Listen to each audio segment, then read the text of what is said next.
Soukaina Ndiaye, bonjour. Bonjour. Alors, vous êtes la présidente de l'Association des personnes vivant avec le VIH. On célébrait hier seulement la journée mondiale de la lutte contre le sida. Selon vous, quel est réellement l'objectif de cette journée? Merci beaucoup pour l'invitation, pour cette intervention. L'importance de cette journée est de commémorer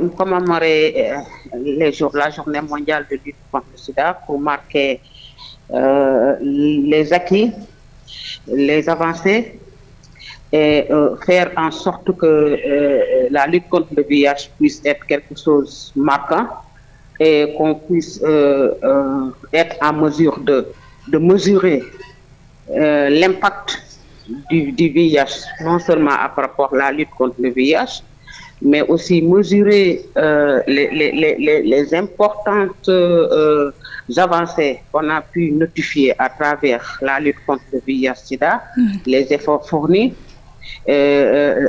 toutes les stratégies qu'on avait mis en place, et les stratégies atteintes et les stratégies non atteintes, mais par rapport aux perspectives, mais les défis aussi à relever. Donc l'important de ces journées, c'est de marquer la lutte contre le VIH à travers le territoire national et international, mais faire en sorte que les personnes vivant avec le VIH puissent se sentir remarquées, mais puissent se sentir importantes par rapport à la collaboration, mais à tout ce qui se fait au niveau de leur personnalité. Oui, mais la menace du sida plane toujours sur l'humanité. 40 ans après le signalement des premiers cas de sida, qu'est-ce qui explique cela malgré les sensibilisations? Là aussi, c'est quelque chose vraiment qui marque les difficultés qu'on a eues aujourd'hui par rapport aux avancées, comme je vous l'ai dit tout à l'heure, mais aussi il y a le facteur discrimination et stigmatisation qui pose problème par rapport à tous les efforts fournis à la lutte contre le VIH. Je pense que si aujourd'hui nous n'étions pas en mesure d'être stigmatisés, d'être discriminés, les acquis seront préservés, mais les défis seront relevés depuis longtemps. Parce que quand on parle de stigmatisation et discrimination, ça freine l'accès aux personnes vivant avec le VIH dans les sites de prise en charge. Ça freine le partage des statuts. Ça freine le fait que la personne puisse être observante, mais puisse être en mesure d'éliminer son charge virale pour être charge virale indétectable, mais en mesure d'accompagner aussi peut-être son conjoint, sa conjointe, ses enfants par rapport à la lutte contre le VIH-Sida.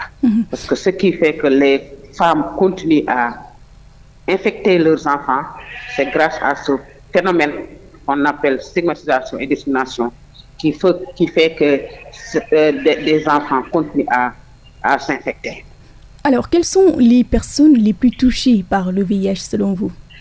Les personnes les plus touchées, on peut les notifier dans les populations clés, les jeunes trans d'âge de 15 à 24 ans, je ne dirais pas les professionnels de sexe, mais les personnes ignorantes dans la population générale. Parce que c'est ça qu'on a notifié aujourd'hui à travers les nouvelles infections se trouvent au niveau des jeunes de 15 à 24 ans. Donc ça, c'est une alerte. C'est une alerte et on peut le considérer à deux niveaux. On peut dire que peut-être dans ces cibles jeunes, on peut trouver là-bas des populations clés qui s'infectent davantage. Alors, est-ce qu'on peut avoir des chiffres?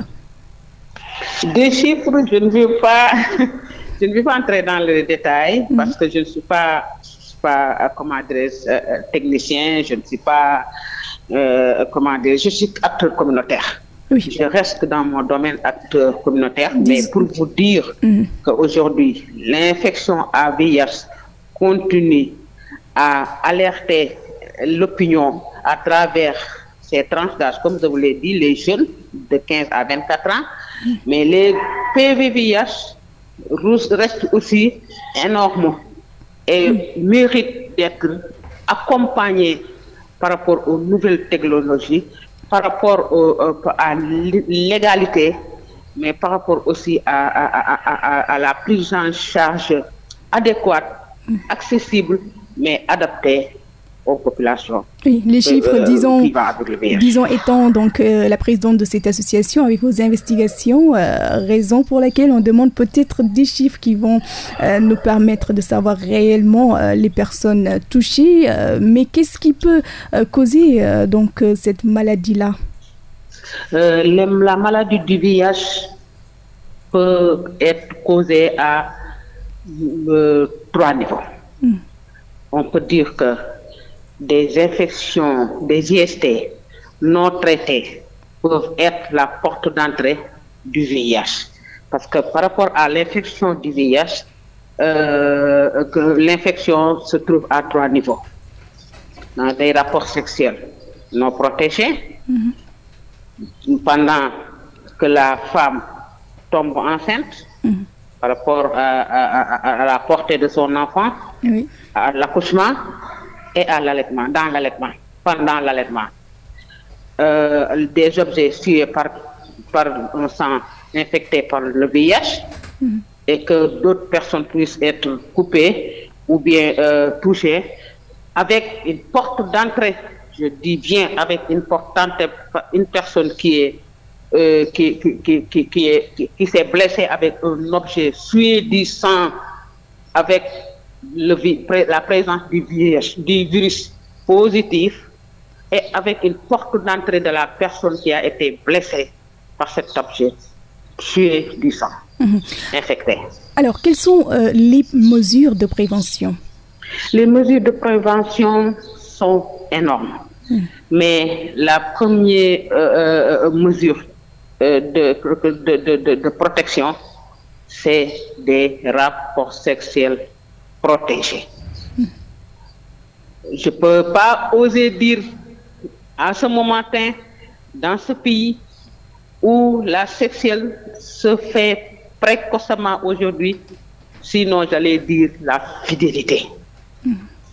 Mais je n'ose pas, parce que nous tous, nous connaissons le contexte de sexualité aujourd'hui dans notre pays, avec les jeunes.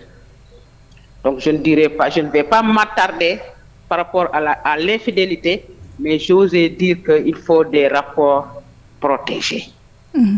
Alors, il faut que les femmes puissent être prises en charge pendant leur grossesse, parce que c'est là-bas aussi que la prévention puisse être faite. Faire le dépistage précoce, se faire suivre au niveau des sites de prise en charge, prendre leurs ARV pour que leurs enfants ne s'infectent pas pendant la grossesse, pendant l'allaitement et pendant l'accouchement. Ça aussi, c'est un moyen de prévention. L'autre prévention est que quand une personne se blesse avec un sang,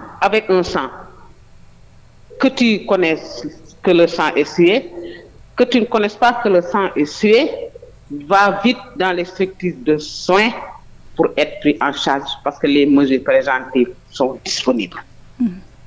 Donc, je pense que ces moyens-là de prévention, si on pourrait vraiment s'assurer là-dessus, on pourrait être en mesure d'être dans la prévention. Et quels sont les traitements à suivre? Les traitements à suivre par rapport à la personne infectée par le VIH. Déjà infectée, par le VIH. Déjà infectée par le VIH, les ARV sont disponibles. C'est des ARV qui permettent de bloquer le virus, de ne plus le permettre à se multiplier dans le corps de la personne. La personne, en prenant ses ARV, peut supprimer son charge virale d'ici 6 mois de prise d'ARV. Et quand on parle de charge virale indétectable, cela veut dire que le virus de cette personne qui est dans son corps est bloqué et l'ARV ne lui permet plus de se multiplier dans son corps. Et à travers aussi la charge virale indétectable, la personne ne peut plus transmettre le VIH à une autre personne. Donc, je pense que les ARV destinés aux personnes vivant avec le VIH, voilà son importance. Alors, qu'est-ce que l'association des personnes vivant avec le VIH a pu faire dans ce sens? Les personnes vivant avec le VIH, leur rôle est fondamental. Le fait qu'une personne infectée soit reçue dans une association auprès de ses pairs va être pris en charge psychologiquement, va être renforcée par rapport à son estime de soi, à son bien-être. Et le fait d'être dans son milieu est un apport fondamental dans la personne qui est infectée, dans la vie de la personne qui est infectée par le VIH. Parce qu'au-delà de la prise en charge médicale, la personne a d'autres besoins familial, psychosocial, environnemental, et tout ça, la personne peut le trouver au niveau des associations. Et le réseau, sa création aujourd'hui, porte sur l'accompagnement des personnes vivant avec le VIH par rapport à leur renforcement de l'estime de soi, leur formation dans la vie quotidienne. Parce qu'une personne vivant avec le VIH, bien soutenue, bien renforcée, bien accompagnée, peut servir un relais fondamental et peut appuyer les prestataires de soins, les chercheurs, les partenaires, les professeurs et tout ce qui tourne au niveau de la lutte contre le sida. Le réseau peut jouer un rôle fondamental en orientant, en préservant, les aidant à préserver tous les acquis, mais les aider aussi à relever le défi pour tout ce qui tourne par rapport à la prise en charge du VIH dans ce pays. Donc le rôle est large et aujourd'hui ce n'est plus à démontrer. Très bien. Soukaina Ndiaye, en tout cas, merci d'avoir accepté d'être notre invité de la matinale. Je rappelle que vous êtes la présidente de l'association des personnes vivant avec le VIH. Je vous remercie donc pour votre disponibilité. Merci beaucoup.